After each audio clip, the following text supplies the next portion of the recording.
Hello everyone. In today's video, I'm going to show you how to set up MetaTrader 5 or 4 alerts or notification on your phone.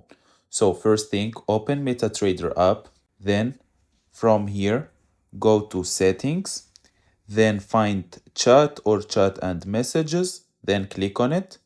Then all you need to do is to copy your IG here, click on it, then click copy. Then all you need to do is download MetaTrader software on your PC or laptop. You will find this homepage from here. Go to tools, click on it, then click on options. Then from here, go to notification, and from notification, click enable push notification, notification from the local terminal. And here you should paste your MetaTrader ID that you copied from your phone, and then select your mobile, then click OK. And this will fix the problem. If you find this video helpful, don't forget to like and subscribe in the channel. Thank you for watching.